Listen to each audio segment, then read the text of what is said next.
श्रीराम समर्थ. पैशाच्या आसक्तीत राहू नये. कामवासना आणि पैसा ही दोन्ही परमार्थाला विघातक आहेत. पण मला जर कोणी विचारले की त्यातल्या त्यात जास्त घातक कोणते ते सांगा, तर मी सांगेन की पैसा हा त्यातल्या त्यात परमार्थाला जास्त हानिकारक आहे. पैसा हा भगवंताची निष्ठा फार कमी करतो. भगवंताने आपल्याला पैसा दिला आहे, तो आपण सत्पात्र आहोत म्हणून का दिला आहे? यासाठी भिकाऱ्याला पैसे देताना उगीच वाद घालू नये. तसे करणे म्हणजे काही न करण्याची बुद्धी होय. एखादा त्यागी मनुष्य सर्व देईल पण स्व देणार नाही.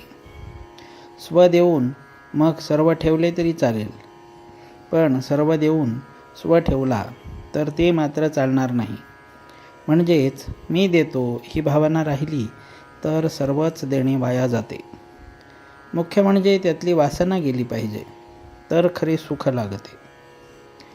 देह हा पाया धरून त्यावर इमारत बांधू लागलो तर इमारत पक्की कशी होणार?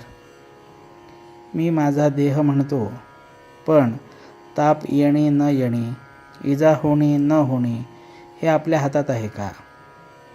मी माझे रक्षण करीन असे म्हणतो, पण वाटेत ठेच लागून पडल्यावर लोकांनी मला घरी आणावे लागते. म्हणजे जीवित किती परस्वाधीन आहे. देहाने कितीही कार्य केले तरी ते कळसाला नाही पोचणार. अभिमानाने केलेले कार्य कसे कळसाला पोचणार? एक भगवद इच्छेने कार्य केले तरच ते शेवटाला जाते. समर्थांनी देहबुद्धी नष्ट करून रामाचे अधिष्ठान ठेवून कार्य केले, म्हणून त्यांना एवढे कार्य करता आले. जो भगवंताचा झाला त्याचेच कार्य पूर्ण झाले आणि त्यालाच खरे समाधान मिळाले.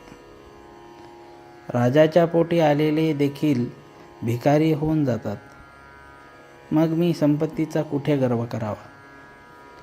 पैशाने प्रेमात बिघाड येतो आणि अगदी जवळचे नातेवाईकसुद्धा दूर होतात.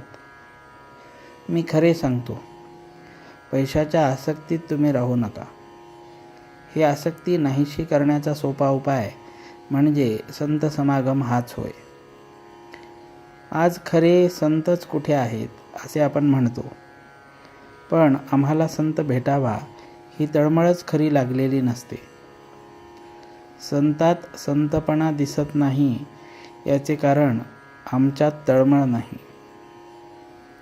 सत्ययुगात जो राम होता तोच आजही आहे, पण माझा भावच कमी झाला, त्याला काय करावे? संतांना आपण खोटेपणा देतो, पण माझा भाव शुद्ध नाही हे नाही जाणत. विषयात सुख आपल्या इच्छेप्रमाणे मिळत नाही म्हणून आपण संताकडे जातो, पण संताला अर्पण करून घेण्याकरिता किती जण संतांकडे जातात?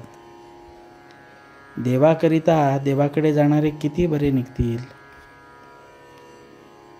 मनाने नेहमी मी रामाचा आहे ही भावना ठेवावी. जानकी जीवन स्मरण. जय जय राम.